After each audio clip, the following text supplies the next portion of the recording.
নমস্কাৰ বন্ধু বান্ধৱীসকল, সকলোকে ৰিম্পি কিটচেনত স্বাগতম জনালোঁ। আজি মই আপোনালোকৰ লগত শ্বেয়াৰ কৰিম এটা অতি সহজ আৰু ঘৰুৱা ৰেচিপি। এই খাদ্যখিনি আমাৰ অসমীয়া ঘৰত বহুত জনপ্ৰিয় আৰু কম উপকৰণেৰে সহজে বনাব পাৰি। এইটো ভিডিঅ' অলৰেডি মই শ্বৰ্টকৈ আপোনালোকলৈ আগবঢ়াইছিলোঁ, কিন্তু বহলভাৱেতো কোৱা নাছিলোঁ। কেনেকৈ বনোৱা হ'ল, তেনেহ'লে আহক দেৰি নকৰি ভিডিঅ'ৰ ফালে আগবাঢ়োঁ। মই প্ৰথমতে কি কৰিছোঁ, ভাত কেৰেলাখিনি কাটি লৈছোঁ। এই দেখিছেনে, বাকলিখিনি গুচাই পেলাই ধুই মেলি ৰেডি কৰি লৈছোঁ। অকল ভাত কেৰেলা নহয়, ইয়াতে সেয়াও আছে, আলু আৰু ইফালে সৰিয়হখিনিও ভিজাই থৈ দিছিলোঁ অলপ সময়।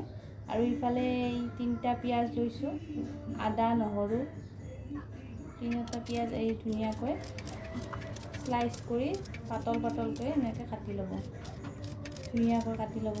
আৰু ইফালে আদা নহৰুখিনি অলপ পিচি মিঠীয়া দেখিছেনে, এয়া ভাতকেৰেলা আমাৰ স্বাস্থ্যৰ কাৰণে অতি সুস্বাস্থ্যকৰ, শৰীৰৰ বাবে বহুত ভাল। আৰু ইফালে ভাতকেৰেলাখিনিও মই পাতলকৈ এনেকৈ ধুনীয়াকৈ কাটি লৈছোঁ। এই দেখা পাইছেনে, আলুখিনিও কাটি লৈছোঁ এনেকৈ, যাতে ভালদৰে স্পাইচি হয়। পাতলকৈ কাটিলে মানে ভালকৈ ভজাটো যায়।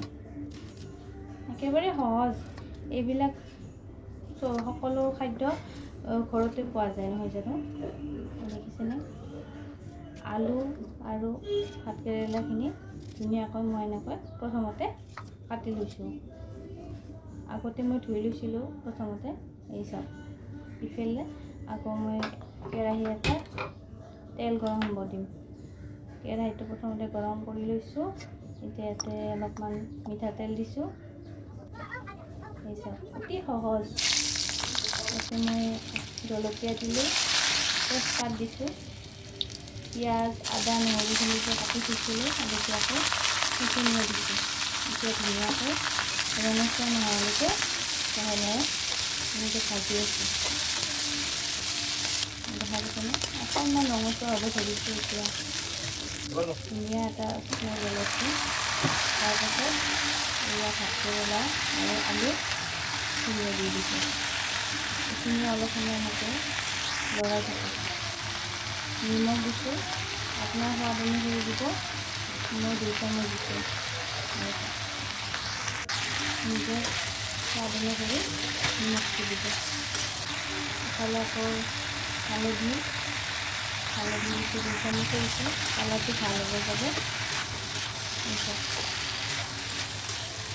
একেবাৰে সহজ, কিন্তু বহুত সোৱাদযুক্ত এটা ঘৰুৱা আহাৰ। ইফালে আকৌ ধনিয়া দিছোঁ, ধনিয়া গুড়ি, জিৰা গুড়ি, ৰেড চিলি পাউডাৰ এই ধুনীয়াকৈ দিছোঁ।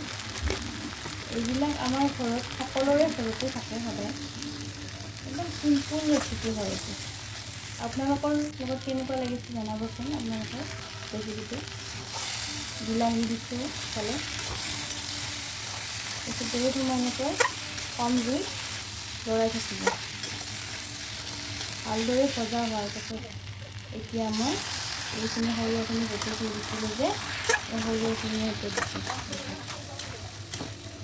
আপোনালোকৰ বাৰু এই ৰেচিপিটো কেনেকুৱা লাগিছে জনাবচোন কমেণ্ট কৰি। আপোনালোকে এই ৰেচিপিটো ঘৰতে নিশ্চয় এবাৰ বনাই চাব পাৰিব। কি ধুনীয়া কালাৰ আহিছে চাওকচোন। যদি ভিডিঅ'টো ভাল লাগে তেনেহ'লে লাইক, শ্বেয়াৰ, ফ'ল' কৰিব কিন্তু নাপাহৰিব। আপোনালোকৰ মৰম আৰু সমৰ্থনে মোক নতুন ৰেচিপি আনিবলৈ উৎসাহ দিয়ে। ধন্যবাদ। পুনৰ লগ পাম এটা নতুন ৰেচিপিৰে। ধন্যবাদ জনালোঁ সকলোকে।